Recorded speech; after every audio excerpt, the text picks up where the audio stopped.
long arm versus short arm. Short arm versus long arm, and why do I short arm it and all these things. Literally this morning opened my email and I have a question platform, therobbyroadshow.com/ask.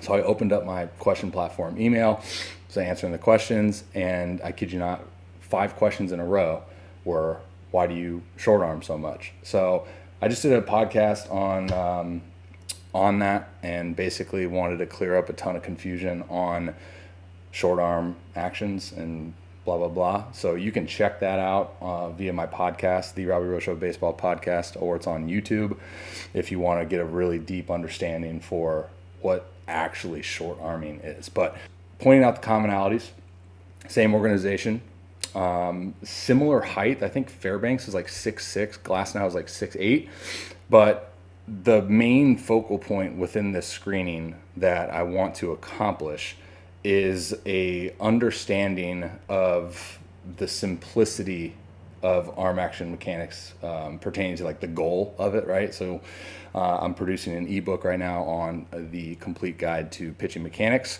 and within there I have 6 mechanical components, and then talking about like the goals of those mechanical components. So we're really quick, and I've fallen guilty of this as well, we're really quick to overcomplicate like a lot of the specific goals of the pitching delivery, which is easy to do, right? With all these access to like high-tech video and technology and data and all these things. But let's get right into it. We'll talk a little bit about like the arm action goals that I see, and then we'll obviously show you the visual examples of these.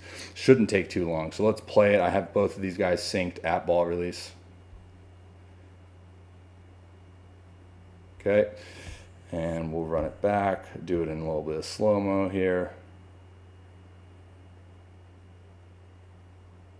Okay, because I get a lot of crap often when I do these mechanical breakdowns, people just commenting and saying like, show the video, because I'm always like doing this and whatnot. All right, so let's not spend a whole lot of time on any other part besides the arm action. All right, so it's actually fairly similar, and they're in the same organization, so there's probably some like organizational teachings, so they probably have that in common.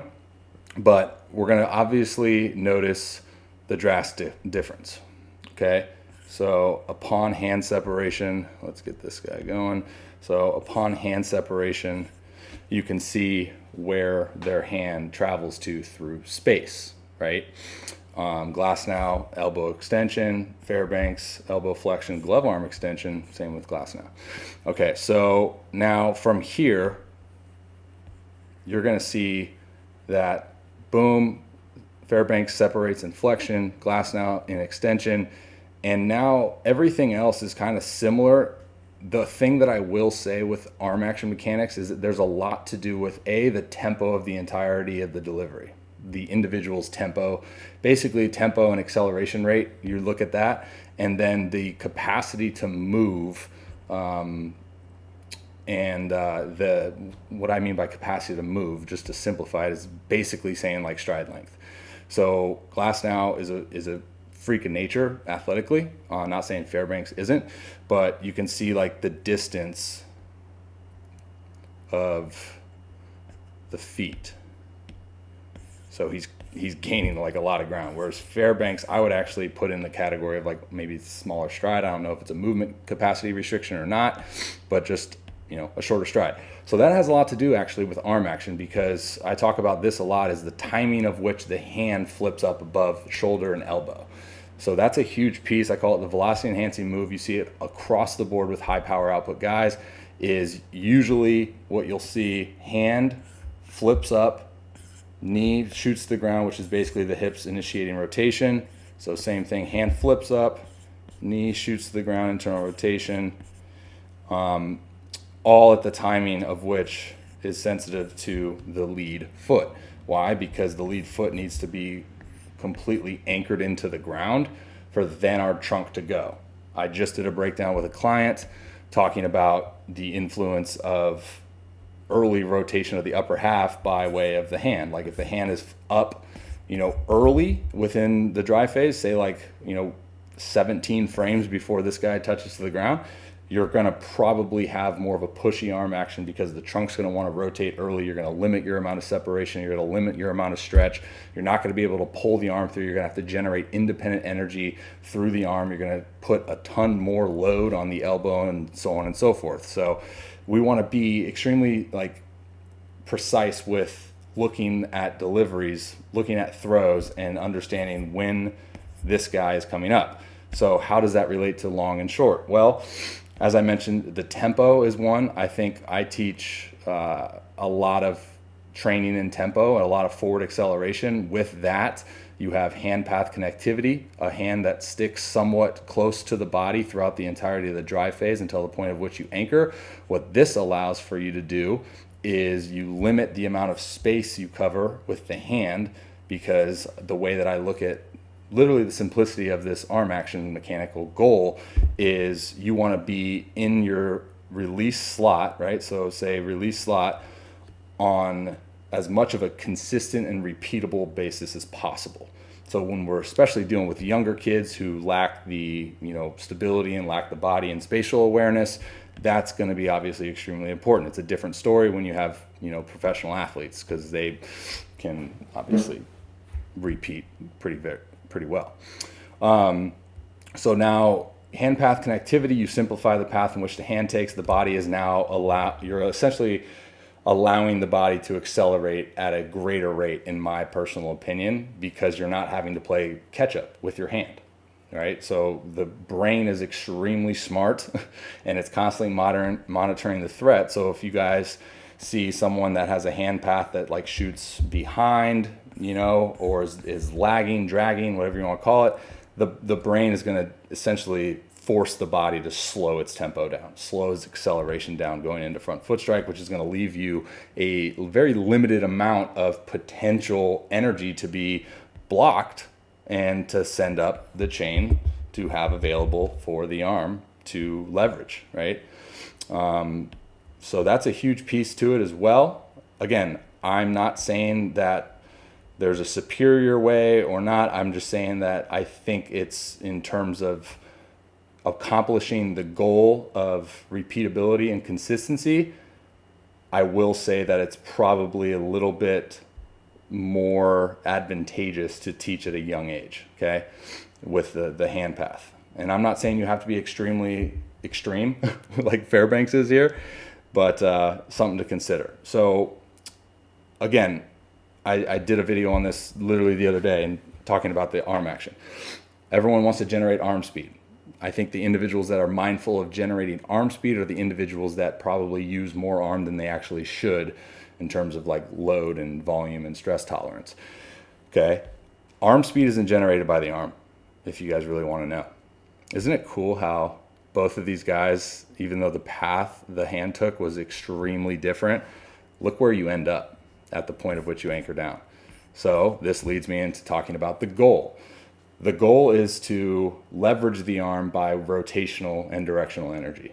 And what I mean by that is just to have your hand in a position upon which you anchor down with that front foot that is extremely powerful, and basically putting the arm into a position where it doesn't have to think about generating independent energy from the body. This is where I see hey, throw more with your body, is anchoring down your hips basically into rotation already. So they've already initiated the hip rotation, right? We don't want to delay that piece. That's a common misconception. You can look at the back foot and determine where their hips are at the point of which they anchor down. And you want to make sure this open side angle is never an easy angle to determine this, but you basically want to see there's segmentation from the torso, the trunk, and the lower half. Lower half you want into rotation, upper half you want to keep neutral until this guy truly freaking anchors down. So then you create segmentation, you create stretch, rotational energy, and then that anchoring down is now allowing the hips to essentially conclude its rotation. That pulls the trunk into rotation, And this is all rotational energy just being released. And now if the hand is in an optimal spot, I like to say, inside 90 or somewhat, leveraging ability of the hand to now, boom, trunk gets pulled through, and then now you increase the amount of authentic arm speed, because you can see with both of these guys, trunk rotated, and now it's shooting flexion, which is generating even more arm speed, and you're giving it time to decelerate by way of how the trunk operates after completing rotation and flexion. Now, if you guys have questions about this, or if you guys want me to analyze your own mechanics, therobbyroshow.com, you can see it all on there.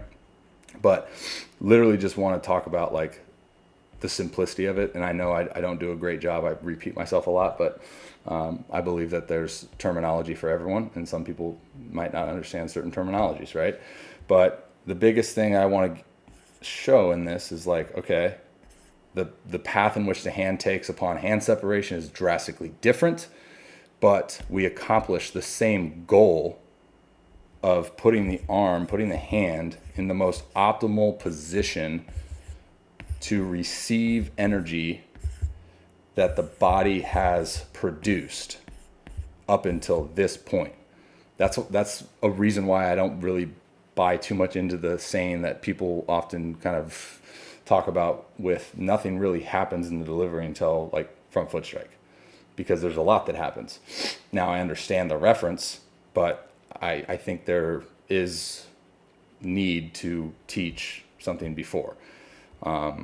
So drastically different path, but you accomplish the same goal of putting the arm in the most optimal position upon front foot strike to increase the amount of arm speed you can receive, and to essentially put your arm in the most optimal position for when your lead leg blocks forward acceleration,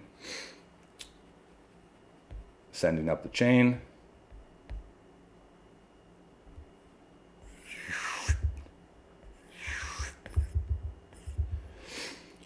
So I know you're probably going to say, oh, both these guys are TJ guys, right?